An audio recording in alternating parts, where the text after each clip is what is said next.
Pria itu terikat di batang pohon. Dia akan segera dipersembahkan kepada dewa jahat kuno. Pada saat itu, pohon-pohon besar di hutan mulai bergoyang. Seperti ada makhluk raksasa yang akan muncul. Dan pria itu sudah pasrah akan kematian. Tiba-tiba, seorang wanita muncul dari hutan. Hai, bukankah itu istrinya? Dewa jahat ini cukup baik hati. Sebelum mati, dia diberi kesempatan untuk bertemu dengan istrinya. Namun, ketika melihat lebih jelas, sepasang mata kecil berwarna emas menatapnya. Itulah dewa jahat kuno yang belum terdaftar, Her. Dewa jahat itu memeluk pria itu erat dan masuk ke dalam hutan. Dewa jahat itu memegang wajah pria itu, melihat ke kiri dan kanan. Dengan wajah persegi, mata ikan mati, dan telinga besar. Terlihat aneh, sangat kuat. Dengan cepat, dia menggantung pria itu di batang pohon. Persiapan mengeringkan untuk membuat daging asap. Ini adalah film horor Nordik yang agak kurang dikenal. Berjudul Hexen's Hand. Secara keseluruhan, alur ceritanya cukup padat. Tidak ada sensasi yang membuat Anda ingin buang air kecil begitu melihatnya. Kuncinya adalah keterlibatan dewa jahat kuno di sini. Ada sentuhan horor ala Lovecraft yang mantap. Jadi, saya dengan tegas memutuskan untuk mengajak semua orang mencicipinya bersama-sama. Dalam 30 menit pertama film ini, saya akan menjelaskannya dengan 32 kata. Protagonis Daswang bersama 3 sahabat baiknya, si Empat Mata, Asan, dan Gangxi, pergi berkemah di pegunungan terpencil Swedia bersama-sama. Sepanjang perjalanan ini, si Empat Mata yang paling banyak bicara, selalu cerewet sepanjang perjalanan. Tiba-tiba mendapat balasan, terpeleset dan melucuti lututnya. Awalnya mereka berencana tiba di penginapan sebelum malam tiba. Sekarang ada seorang pincang. Sepertinya tidak ada harapan lagi. Jadi Gangxi melihat peta sebentar. Saran untuk semua orang langsung memotong jalan melalui hutan. Dengan begitu, kemungkinan 13% bisa sampai di penginapan sebelum gelap. Kamu pikir, lagi pula, kita sudah nekat keluar. Mati di mana bukan berarti mati. Tidak masalah di mana kamu mati. 3 orang lainnya juga setuju. Lalu apa gunanya bicara? Mari masuk ke hutan. Tapi semakin kita berjalan, semakin dekat dengan hutan. Yang aneh adalah, keheningan di sekitar agak menyeramkan. Hampir bisa mendengar suara kentut dari 10 meter jauhnya. Bahkan suara binatang burung dan hewan tidak terdengar. Daswang berpikir, hutan sebesar ini, hanya hutan liar di timur laut kita yang sebanding. Ngomong-ngomong, kakek saya pada masa itu, pergi ke gunung untuk menggali ginseng. Itu benar-benar berisiko. Macam-macam hewan buas. Sungguh berbahaya. Apa yang terjadi? Baru saja masuk ke hutan sebentar. Kejadian yang mengejutkan terjadi. Tidak jelas apakah itu rusa atau keledai. Perutnya sudah terbuka. Seluruh tubuh tergantung di udara. Usus, hati, DLL, berserakan di lantai. Melihatnya membuat Daswang mual. Gangxi berpikir sejenak dan merasa, ini pasti umpan yang disusun oleh pemburu tua. Digunakan untuk menangkap beruang dan babi hutan. Ini sangat umum di desa kita. Mari kita segera melanjutkan perjalanan, ini bukan hal baru. Namun, yang menarik adalah betapa ringannya. Cuaca di pegunungan ini bisa berubah dengan cepat. Saat senja tiba, langit masih berdentum petir. Ini membuat beberapa orang khawatir sampai meneteskan air mata. Tak lama kemudian, petir dan hujan lebat bergabung. Tidak ada jalan lain. Hanya bisa berkemah di tempat. Saat itu, Daswang tiba-tiba menyadari ada yang aneh. Apa yang diukir di batang pohon ini? Sepertinya pernah melihat ini di sebuah buku. Ketika cahaya lampu menyapu, sebuah pondok kayu tiba-tiba muncul di depan mata. Keberuntungan ini sungguh. Beberapa orang langsung masuk ke dalam rumah dengan cepat. Tapi Daswang masih merasa ada yang tidak beres. Belum lagi masalah rumah kayu yang muncul tanpa alasan. Selain itu, mereka selalu merasa diperhatikan oleh sepasang mata di hutan ini. Namun dengan hujan yang begitu deras, tidak ada pilihan lain. Saat mereka mencari-cari di sekitar rumah, di sebuah kamar di lantai 2, terdapat sebuah manusia jerami tanpa kepala yang diletakkan dengan mencolok. Dengan 2 tanduk dipegang di tangan. Apakah ini semacam pemujaan reproduksi? Asan merasa ini adalah semacam sihir. Hal ini cukup umum di India bagi mereka. Gangxi berpikir, lebih baik segera tidur. Jangan terlalu banyak berpikir. Namun ketika semua orang tertidur, Daswang, dengan mata terbuka lebar, tidak bisa tidur. Jelas ada sesuatu yang mengganggunya. Tiba-tiba kilat menerangi luar dengan terang. Seperti ada panggilan. Daswang meraba-raba keluar pintu dan melihat. Di sebuah toko, penuh rak. Tanpa banyak pikir, dia berjalan kerak, mengambil sebuah botol vodka. Tiba-tiba, dia merasa seperti diserang oleh sesuatu. Ia mulai kejang. Kemudian, dengan suara gemuruh, rak seketika terangkat. Ketika dia melihat dengan seksama lagi, dia menyadari dirinya berdiri di dalam hutan. Dan rasa sakit menusuk tiba-tiba melanda. Dia membuka baju dan melihat 5 lubang ditusuk di dada. Apa yang sedang terjadi? Tiba-tiba terdengar jeritan mengerikan dari dalam rumah.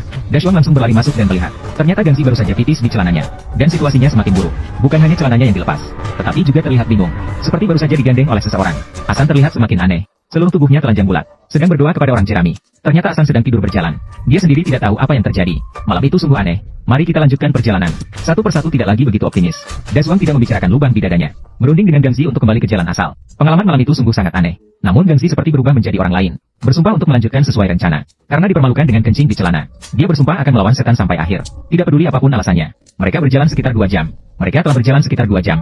Sekali lagi, sebuah pondok kecil muncul di depan mereka. Kali ini mereka tidak akan masuk ke dalam dengan segala cara. Daswang yang berjalan di depan melihat pemandangan aneh. Di kejauhan, sebuah tangan tergantung di batang pohon. Setelah diperhatikan lebih seksama, tangan itu tiba-tiba bergerak dengan tubuh besar yang melekat. Ditambah dengan temuan tenda yang ditinggalkan dan dompet yang terbuang di tengah jalan. Akhirnya, mereka tidak bisa menahan lagi. Gangxi memberi petunjuk kepada Daswang secara pribadi. Saat fajar, harapannya adalah Daswang bisa kembali ke jalur asal untuk mencari bantuan.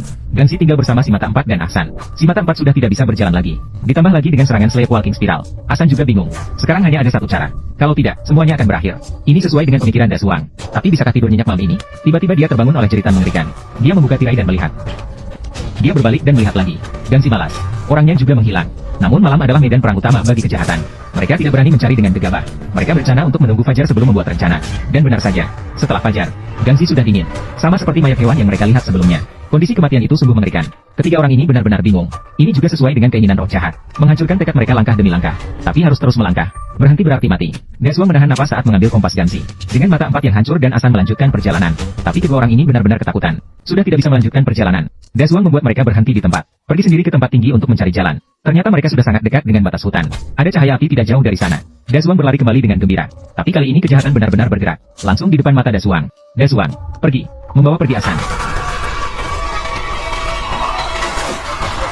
Desuang langsung ketakutan. Berbalik dan berlari, tanpa sadar menabrak pohon dan pingsan. Mimpi yang aneh datang. Itu lagi toko itu.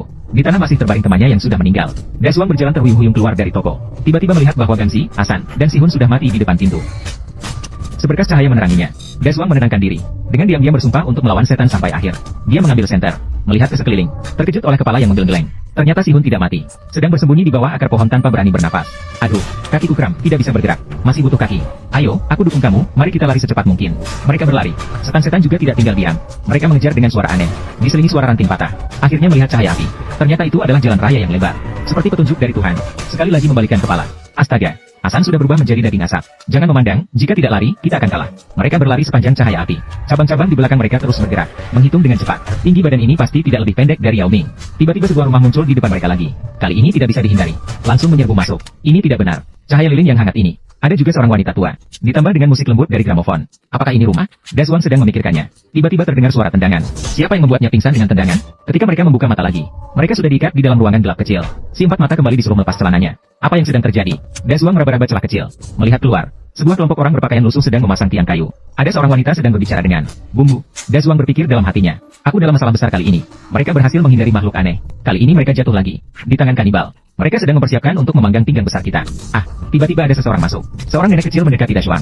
Dia masih mengunyah permen karet. Berkata, nenek itu melihat-lihat dari atas ke bawah. Lalu dia membuka kerah baju Desuang. Ingin melihat otot dadanya.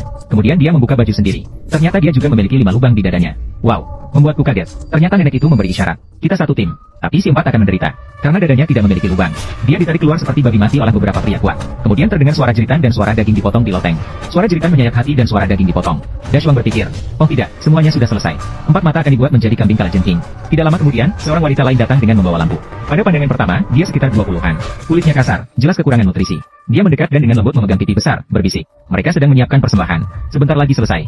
Bersabarlah. Kemudian adegan awal muncul kembali. Empat mata dijadikan persembahan. Dipersembahkan kepada dewa jahat. Akhirnya diubah menjadi daging asap oleh dewa jahat. Setelah upacara persembahan selesai, wanita itu masuk kembali.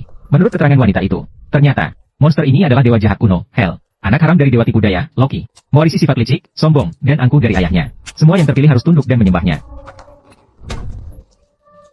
Digantung di pohon dan dikeringkan sebagai peringatan bagi yang mencoba masuk. Sekarang lubang di dada Anda menunjukkan Anda telah terpilih. Ini adalah kehormatan Anda. Desuang berpikir, apakah ini tidak omong kosong? Saya percaya padamu.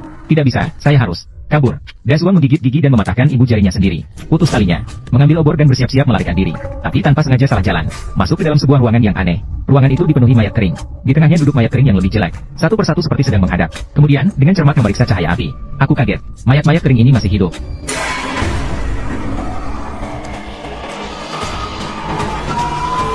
Satu lagi juga. Kemudian, mengambil semprotan dan bersiap-siap melarikan diri dari kekacauan. Seketika melihat ruangan terbakar, penduduk desa juga terkejut. Jika altar hancur, harus menerima hukuman ilahi. Dewa jahat marah, menangkap seorang pengikut. Desuang sedang berpikir untuk lari. Diblokir oleh dewa jahat di dalam rumah. Sekali lagi melihat, mata para pengikut ini telah dicungkil. Dewa apa ini? Terlalu kejam. Desuang tidak bisa peduli begitu banyak. Hancurkan tembok lain dan lari keluar rumah. Kali ini, memanfaatkan cahaya api. Akhirnya dia melihat dengan jelas wujud sejati dewa jahat. Desuang berpikir dalam hati. Dewa kotor seperti ini, lebih baik tidak dipercayai. Setelah berkata, langsung mengangkat senjata dan meletupkan. Namun tembakan ini tidak berguna sama sekali. Langsung membuat dewa jahat marah. Desuang melihat. Buruk. Segera berbalik dan melarikan diri ke hutan. Bagaimana bisa lari lebih cepat dari yang punya 4 kaki? Melihat bahwa tidak bisa lari lebih cepat, Desuang berhenti dan memutuskan untuk menunggu kematian. Tapi ketika dia melihat ke belakang, dewa jahat sudah tidak ada. Dan di depannya muncul jalan yang mulus. Dia tidak peduli lagi. Desuang kemudian mengikuti cahaya lampu dan berlari. Kalau bisa lari lebih cepat, itu akan lebih baik. Jika tidak bisa lari, ya sudah terima nasib. Memang belokan. Dihantam oleh dewa jahat dengan satu serangan. Dia berdiri dan melihat. Dewa jahat menghilang lagi. Ini bukan permainan sembunyi-sembunyi. Desuang baru saja berbalik. Ditarik oleh dewa jahat. Menggenggam wajah Desuang dengan kedua tangan. Memikirkan dengan seksama dari segala arah. Lalu menekannya ke tanah. Berlutut dalam posisi menyembah. Kemudian dewa jahat langsung berdiri. Tubuh tegak, kepala diangkat, kedua tangan bersatu. Seperti sosok yang angkuh. Desuang tersenyum dengan kesal. Berdiri untuk menunjukkan ketidaksetujuan. Kamu itu apa sih?